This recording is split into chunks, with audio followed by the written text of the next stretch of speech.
Bienvenidos a una nueva entrega de clases flipadas de geología. Estamos ya casi terminando el tema 2 y con eso ya tenemos la geología bastante dominada. Hoy vamos a hablar de cómo las rocas se pueden deformar como consecuencia de los movimientos tectónicos de los que hablamos en el último vídeo y en concreto cómo van a producir dos tipos de deformaciones, los pliegues y las fallas. Creo que va a ser un vídeo cortito y que voy a complementar con un vídeo que he encontrado en YouTube de un canal que se llama Geología de Campo y que está muy bien explicado. Así que bueno, pues espero que os guste y que lo disfrutéis, porque en esta parte de la geología de campo realmente se abre una nueva forma de ver los paisajes y de disfrutar la geología en vuestros paseos por el monte. Vamos a empezar.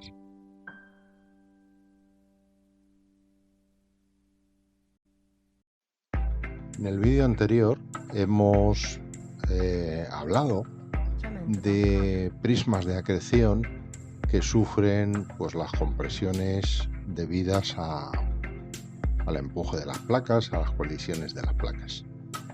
Esos prismas de acreción están formados por sedimentos que se van acumulando en las fosas oceánicas y que experimentan pues una serie de procesos, ¿no? Que es de lo que vamos a hablar justamente aquí. Las fuerzas aplicadas a una determinada área de roca reciben el nombre de esfuerzo. En este sentido, sería equivalente al concepto físico de presión. Es un tipo de presión, es una fuerza por unidad de superficie. Las unidades en las que habitualmente se miden los esfuerzos son kilogramos por centímetro cuadrado. No todos los esfuerzos son iguales. Hay esfuerzos compresivos o compresiones que son fuerzas dirigidas a lo largo de una misma línea, pero producidas en sentido contrario y en sentido convergente, es decir, dirigidas hacia un mismo punto. En general, esto tiende a acortar las rocas. El segundo tipo son los esfuerzos de tipo distensivo o tensiones, que son fuerzas del mismo tipo que las anteriores, es decir, dirigidas a lo largo de una misma línea en sentido contrario, pero este tiene que ser divergente, o sea, de separación. Y por lo tanto, en lugar de tender a acortar, estas tienden a estirar, a alargar los sedimentos, las acumulaciones de sedimento. Y por último, las más complicadas, el más complicado, es el esfuerzo de cizalla, que está producido por fuerzas paralelas, pero en sentido opuesto. Fuerzas paralelas no sobre la misma línea, sino en dos puntos de aplicación diferentes. Como consecuencia de la aplicación de estos esfuerzos, las rocas pueden experimentar dos tipos de deformaciones. Que no os engañe la imagen que os estoy mostrando, esta tabla, en donde parece que hay tres, porque la primera fila corresponde al estado indeformado, o sea, es, digamos, el punto de referencia. Así que solo hay dos tipos de deformaciones: la deformación dúctil o plástica y la deformación frágil o por rotura.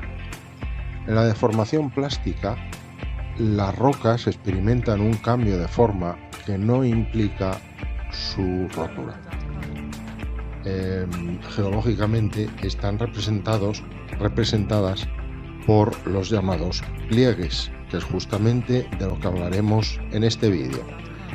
La deformación frágil o por rotura implica que los sedimentos, los estratos, se fracturen y pueden tener desplazamiento relativo o no de los bloques formados.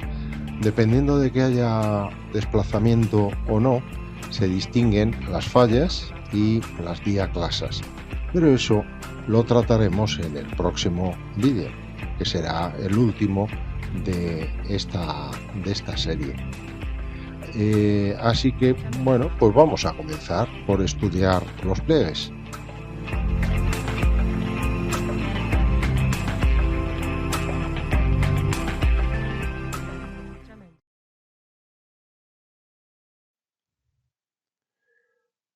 Bueno, en un pliegue podemos encontrar un montón de elementos. Os puede parecer que algunos de ellos no tienen utilidad, pero realmente cada uno de los términos son importantes y es necesario comprenderlos. Voy a empezar por un concepto que me parece clave en cuanto a la definición de los pliegues, que es el concepto de charnela. Como veis en la diapositiva, las charnelas son los puntos de máximo plegamiento. Están marcados aquí, no hay una única charnela. Fijaos que aquí cada estrato tiene sus propias charnelas. Os los voy a marcar con este círculo, ¿vale? Es fácil. Realmente en este dibujo hay dos pliegues, uno, el principal, a la izquierda y luego otro más pequeñito dirigido hacia abajo a la derecha. Me voy a referir en todo momento al pliegue principal. Bueno, una vez que tenemos la charnela definida, el resto pues es más fácil. Los flancos son cada uno de los lados del pliegue, es decir, es la parte del pliegue que queda a ambos lados de la charnela.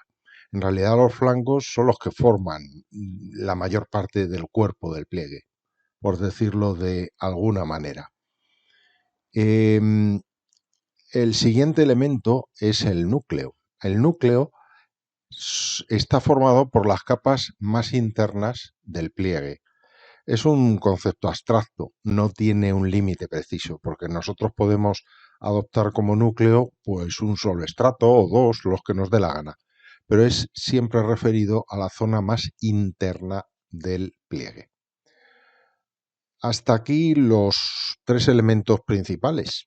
Ahora vamos a por otros dos conceptos que en realidad derivan del concepto de charnela que acabamos de ver. El eje es la línea imaginaria que une las charnelas de una misma capa. Os lo voy a marcar aquí con una recta. ¿Vale? Entonces, si cogemos las charnelas y lo proyectamos, ya que los pliegues tienen tres dimensiones, pues eso sería un eje. Y de aquí deriva el plano axial, que es el plano que une las charnelas, o si lo preferís, los ejes, y que separa los flancos. El plano no os lo dibujo porque lo tenéis ya dibujado en la diapositiva. Fijaos en este plano, que es el que atraviesa el pliegue. ¿Veis que está un poquito inclinado? Ese plano es el plano axial, que divide en dos mitades, no necesariamente iguales, los pliegues. Y por último nos quedan dos ángulos muy importantes que determinan la dirección, orientan, digamos, el pliegue en el espacio, que son el buzamiento y la dirección. Mirad, el buzamiento es muy fácil de definir, pero luego también es muy fácil confundirlo. El buzamiento es el ángulo entre los flancos y la horizontal. De modo que lo podríamos definir como el ángulo de inclinación, ¿no? O sea, podríamos sinonimizar buzamiento e inclinación. Sin embargo, hay que tener cuidado porque siempre es referido a la horizontal, el ángulo que se forma respecto a la horizontal. El ángulo complementario, que sería el que se forma respecto a la vertical se denomina ángulo de vergencia y en realidad lo que mide es lo inclinado que está el plano axial. Aquí lo podéis ver. Cuando el plano axial está perfectamente vertical, el ángulo de vergencia es cero.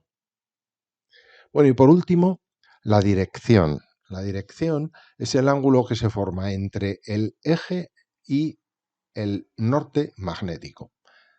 Entonces, suponiendo que el norte esté indicado por esta flecha, el ángulo que se forma entre el eje y la línea que indica el norte sería la dirección. Eso en la práctica se determina mediante una brújula.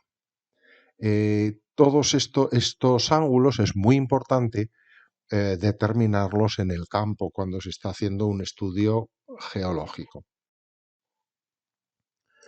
Y lo único que nos queda es ver los diferentes tipos de pliegues que nos podemos encontrar en la naturaleza. Es preciso realizar esta clasificación pues para primero para poder describirlos y segundo porque determinadas morfologías de los pliegues pueden dar una idea de cómo han sido los esfuerzos que las han producido. Vamos a comenzar por centrar nuestra atención en los dos tipos básicos que son estos de aquí, los anticlinales y los sinclinales, que se llaman también antiformas y sin formas. Bien, si yo, tal y como estáis viendo los pliegues, os preguntara, bueno, ¿y cuál es la diferencia entre estos dos pliegues? Casi seguro, porque lo hemos hecho todos, contestaríais, pues el anticlinal es el que va hacia arriba y el sinclinal el que va hacia abajo. Bueno, no parece muy científica esa definición, ¿no? Vamos a intentar otra mejor. Mirad, los anticlinales tienen la concavidad hacia arriba y los inclinales la concavidad hacia abajo. Otra forma alternativa, que es la que me gusta más. En los anticlinales, el núcleo está formado por los estratos más antiguos y en los inclinales, el núcleo está formado por los estratos más modernos. Eso lo podéis ver aquí fenomenalmente. Todavía no hemos estudiado la antigüedad relativa de los estratos, pero de forma intuitiva yo creo que se entiende que las capas situadas más abajo son más antiguas que las más superficiales, porque las otras se fueron depositando encima. De modo que esta capa de aquí es la más moderna y en el sinclinal se encuentra en el núcleo, mientras que en el anticlinal se encuentra al revés. En el núcleo está esta otra capa que es la más antigua. ¿Vale? Así que anticlinales y sinclinales o sin formas y antiformas son fáciles de distinguir. Un pliegue particular es este que se llama monoclinal o en rodilla, porque, bueno, pues ya veis que tiene una forma un poquito particular, ¿no? Bueno, hay varias formas de definirlo. Uno es que tiene los flancos horizontales, ¿no? Es una forma de decirlo. Otro es diciendo que tiene muchas charnelas, pero bueno, yo creo que es más sencillo el criterio de los flancos. Y por último, en esta otra imagen de aquí arriba, tenéis toda una sucesión de distintos tipos de pliegues dependiendo de la posición del plano axial. Cuando el plano axial está perfectamente vertical, el pliegue se llama recto. Y si os dais cuenta, el pliegue además es simétrico, porque el flanco derecho y el flanco izquierdo son imágenes especulares. El pliegue inclinado tiene el plano axial ligeramente inclinado, valga la redundancia. En el pliegue tumbado, el plano axial está todavía más inclinado. Bueno, ¿Cómo distinguir esto en la práctica? Porque no hay un valor en el que se diga a partir de este ángulo inclinado, a partir de este otro tumbado. Mirad, en el pliegue inclinado los dos flancos buzan, o sea, están inclinados en sentidos opuestos. Sin embargo, en el pliegue tumbado, los dos flancos buzan en el mismo sentido, más o menos. Bueno, en este dibujo no se ve muy bien. En el pliegue acostado sí que se ve bien que los dos flancos buzan en el mismo sentido. Y por último, el invertido es cuando queda a más de 180 grados la inclinación. Con esto terminamos el vídeo. Pero tenéis que ver un vídeo complementario sobre tipos de pliegues, en donde vais a ver, quiero que lo veáis porque ahí vais a ver pliegues de verdad, pliegues en la naturaleza, además explicados por dos geólogos, pues muy bien, ¿vale? Pues nada, sin más ya me despido. Espero que, como siempre, el vídeo resulte muy útil para aprender. Hasta el próximo vídeo.